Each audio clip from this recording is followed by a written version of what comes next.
인간에게 초인적인 힘을 부여해주는 악마의 열매와 그러한 초인적인 힘을 지배하려는 이들로부터 생겨난 인조 악마의 열매, 스마일. 최근 우린 이 인공 열매 스마일의 탄생 배경과 그 배경의 여파로 평생을 웃고 살 수밖에 없는 에비스초 사람들의 비극적인 현실을 마주하게 되었는데요. 아파도 미소, 슬퍼도 미소 지을 수밖에 없단 사연에 안타까운 감정이 들던 것도 잠시. 그들의 사정을 설명하는 신호부의 대화 속에서 저 고민은 우리에게 몹시도 익숙한 한 남자의 상징성을 떠올리게 되었으니 부른한 자를 비웃기라도 하듯 빚어진 희극의 열매 스마일. 울고 웃고 울고 웃고 울고 웃고. 그 누가 예상했으랴. 본격적인 와노쿠니 에피소드가 전개되는 시점에서야 공개된 스마일의 진상이 실은 인공열매 자체의 개념이 소개되기도 훨씬 전에 연출된 에이스로부터 설명되고 있었을 줄은. 오늘 저 고민은 한 남자의 등장과 함께 야기되어 온 악마의 열매의 의지와 그런 의지를 통해 빚어질 추후 원피스 속 능력의 진가에 대해 보다 고미고미한 관점으로 얘기해보고자 하는데요. 다들 빠져들 준비되셨나요? 에피소드 오브 에이스 지금 시작합니다.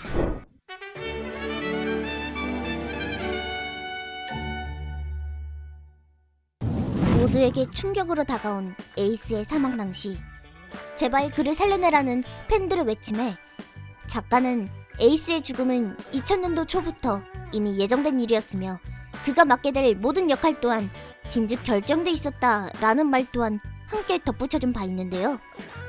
모든 역할이라 확실히 루피의 각성과 함께 새 시대를 이끌어낸 그의 명확한 기폭제 역할 이외에도 우린 와노쿠니 에피소드 중 만난 오타마의 회상으로 하여금 에이스가 현재의 루피와도 같이 이곳 사람들을 가난으로부터 구제해주겠다고 약속한 과거를 확인할 수 있었으며 이는 작가가 언급한 그가 맡게 된 모든 역할이 아직 끝나지 않았다는 사실 또한 함께 이야기해주고 있습니다.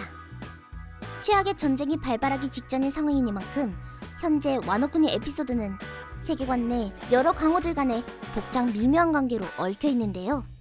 이 중 무기 밀거래 및 인공열매 공급의 시초로서 정부가 시시할 만한 비밀까지 손에 쥐고 있는 키맨 도플라밍고의 심볼이 처음으로 공개되던 당시 많은 팬들은 그의 로고와 에이스의 고글이 상당히 닮아있던 것을 확인하였고 도플라밍고의 능력조차 모르는 상태로 모두가 일련의 연관성을 찾기 위해 부단한 연구를 시도하게 되는데 이는 고미의 생각 또한 크게 다르지 않았습니다.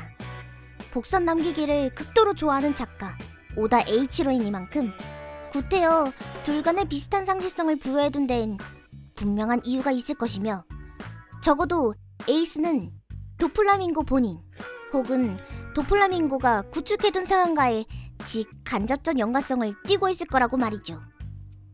누군가는 말합니다. 우연히 비슷한 디자인을 띠고 있을 뿐 그 이상의 연관성을 찾는다는 것 자체가 무의미한 일이야. 그렇게 치면 오리, 고미, 원빈 역시 비슷한 외형을 띠고 있는데 이들의 속 이야기에 관한 연관성을 비주얼에서만 찾아낸다는 게 말이 되는 소리냐고. 충분히 일리 있는 얘기입니다만 어린 시절 인사하는 법조차 몰라 비단 이름을 잘못 새겨 남은 줄로만 알았던 에이스의 타투 에이스가 그가 죽은 지 한참이 지나서야 사보를 상징하는 이니셜 S를 내포하고 있었다는 사실이 공개된 지금 우리는 이러한 감정의 아이덴티티 또한 작가가 남긴 에이스가 맡은 모든 역할에 관한 일말의 복선을 야기할 수 있음을 결코 간과해선 안 되는 상황. 에이스를 처음 만난 알라바스타 에피소드 당시 우리는 사람이 아닌 사물에게 능력이 부여된 첫 번째 케이스 닥스훈트 총 레스를 확인할 수 있었습니다. 이에 우솝은 원래가 사물이라면 어떻게 움직일 수 있는 거야? 악마의 열매에 의지가 있을 리 없잖아 라는 막연한 의문을 남기게 되는데요. 당시만 해도 베가펑크의 능력이 워낙 좋아 어떻게든 된 거겠지 쯤으로 여겨진 위 내용은 생각해보니 의지가 없는 사물의 열매를 먹여 생명을 부여했다는 것 자체가 뛰어난 기술력 정도로 치부할 수 있는 영역이 아니란 사실을 알 수 있었습니다. 궁금해 너무 그렇게 시간은 흘러 에이스가 죽은 뒤 어디선가 다시 열렸을 이글이글 열매는 하필이면 그와 일말의 아이덴티티를 공유한 도플라밍고의 손으로부터 재등장하게 됩니다. 우연이냐고요? 아니요, 이 상황은 결코 우연이 아닙니다.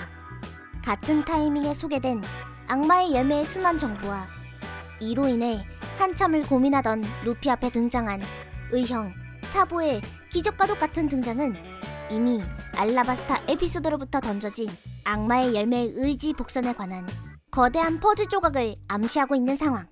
그렇게 사보는 에이스의 의지, 정확히는 그의 능력이었던 이글이글 열매에 담긴 의지를 받아 자신이 그 의지를 이어보이겠다는 맹세를 하게 됩니다. 이로써 유추해낼 수 있을 것입니다.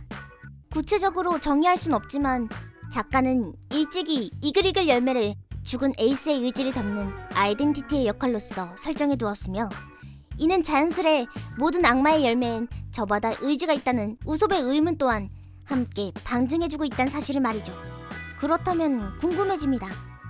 에이스의 이글이글 열매와 같은 진짜 악마의 열매가 아닌 그의 고글 디자인으로부터 야기되어 온 가짜 악마의 열매 스마일의 경우는 어떠할까요? 동물계 한정으로 생산이 가능하다 정의된 스마일은 일반 악마의 열매처럼 의지가 내재된 게 아닌 그 의지가 신체 밖으로 대놓고 드러나 공생하는 기이한 형상을 띠고 있습니다. 허리춤에 사자가 박히고 가슴엔 코끼리가 달리고 전신이 하마로 뒤덮이는 등 필요에 따라 여러 모드로 변할 수 있는 진짜 동물계 능력자와는 달리 이러한 불완전한 형태로 평생을 살아가야 한다는 오픈 리스크를 비춰주었고 하니, 흥미로운 건 맥주병이 되는 리스크 이외엔 사용자의 역량에 따라 무한한 힘을 제공해주는 일반 악마의 열매의 의지들과는 달리 불완전하게 태어난 스마일의 의지들은 하나같이 맥주병이 되는 건 기본이요, 자신과 공생하는 주인 자체를 거부하는 태도로 일관해오고 있다는 점입니다. 악마의 열매가 지금만치 알려지지 않았던 당시, 어린 시절의 샹크스는 이를 바다의 악마의 화신이라 들은 적이 있다는 말과 함께 먹으면 악마의 능력을 얻는 대신 바다가 싫어하게 돼 평생을 맥주병으로 살게 된다 덧붙인 바 있는데요. 참으로 이상하지요? 초월적인 힘을 주는 물건쯤으로 여겨지는 이 악마의 열매의 설명이 항시 살아있는 또 다른 생명체를 칭하는 양 표현되고 있다는 게 말입니다. 비단 신격화된 소문으로부터 파생된 우연에 불과한 걸까요? 우연 아닙니다. 여기서 정의되는 저 고미의 추측, 에이스로부터 야기된 열매의 의지, 그것은 사용자가 능력을 완전히 깨우친 시점으로부터 인지할지 모를 몸속에 존재하는 또 다른 성격의 자아 그 자체일 것이며, 모든 전개가 극적으로 치달아 전혀 이상하지 않을 지금 우리는 이런 또 다른 자아를 깨우칠 최초의 인간 루피로 하여금 악마의 열매의 진짜 진가를 마주하게 될 것이다. 원피스 못지않은 뚜렷한 입지를 지닌 소년 만화의 또 다른 대표주자 나루토. 아이러니하게도 저 고민은 에이스로부터 비롯된 위 이야기를 이어오는 내내 원피스 속 능력자의 상황과 상당히 매치되는 나루토 속의 주인공 나루토의 상황이 떠올랐는데요. 맥주병이 되는 걸 감수하고 보이지 않는 악마로부터 무한한 힘을 얻는 원피스 속 능력자의 설정과 다름을 인정하지 않는 이들로부터의 차별을 감수하고 무한한 힘을 주는 괴수를 몸에 봉인해 살아가는 비운의 주인공 나루토의 설정은 각각 당사자가 그렇게 되기를 택한 일에 평생의 리스크와 힘을 얻되 한 몸 안에 둘의 개체가 공존하는 설정에 상징적인 접점을 띠고 있습니다. 인간을 향한 증오만으로 가득 차 항시 자신의 주인인 나루토에게 적대감만을 표현해온 괴수 쿠라마. 시작은 누구보다 나쁜 녀석인 양 등장해 언제고 나루토를 시험에 빠뜨릴 궁리만하던 그이지만, 매사에 포기를 모르는 나루토의 굳은 의지와 괴물이 아닌 친구로서 자신을 대해주는 그의 진심 어린 태도로 하여금 끝에는 나루토의 초월적인 힘을 일깨워준 최고의 서포터로서 거듭나게 되는데요. 이는 원피스 속 주인공 루피의 상황 또한 크게 다르지 않을 것입니다. 기어3에서 아이디어를 착안해 탄생된 저만의 비기, 기어4 바운드맨을 선보인 루피. 눈치채셨겠지만 열매의 각성이 채 이루어지지도 않은 그의 상반신은 어느덧 의지를 지니고 있을 고무고무 열매의 디자인에 근거한 특유의 문양이 절반에 가까이 잠식해 있습니다. 내면에 잠재되어 있는 의지의 힘으로 사용자 고유의 색을 띠고 있다 정의된 패기의 개념과 그러한 루피의 패기에 처음으로 반응해 여느 각성 능력자에게도 드러나지 않은 최초의 외형적인 의지를 연출한 초인계 고무고무 열매. 물론 이러한 가설은 열매의 모든 비밀을 알고 있는 베가펑크를 마주하기 전까지는 그 어떠한 단정도 지을 수 없는 게 현실일 것입니다. 나아가 옆 동네 만화로 치부될 수 있는 나루토와의 연관성을 찾고자 하는 시도 또한 충분히 무모한 상상으로 여겨질 수 있을 테죠. 하지만 20년 지기 절친한 동료로서 나루토의 완결을 기념한다는 명목하에 그려진 스마일이라는 표지 연재를 확인한 지금, 적어도 작가가 나루토와의 좋은 영향을 교류해왔을 거란 건 부정할 수 없는 사실일 것이며, 이는 모든 이야기가 끝난 후 돌아보게 될 시 에이스로부터 빚어진 악마의 열매의 의지가 충분히 두 만화 간의 대표적인 접점으로 꼽을 수 있는 복선으로 남게 될지도 모른다라는 거. 이것이 에이스의 등장과 함께 야기되어 온 악마의 열매의 의지와 그런 의지를 통해 빚어질 추후 원피스 속 능력의 진가에 대한 저 고미의 추측입니다. 에이스의 의지로부터 시작된 전개가 어째서인지 나루토의 이야기로 종결되는 듯한 느낌을 받으셨다고요? 글쎄요. 기분 탓일지도 모르겠네요. 불은 꺼졌어도 불씨는 아직 살아있기에 만화의 결말을 보는 순간까지 에이스의 의지와 함께할 저 고미는 미리서 에이스표 아이덴티티들을 준비한 바입니다. 고미의 내피셜 일기 에피소드 오브 에이스.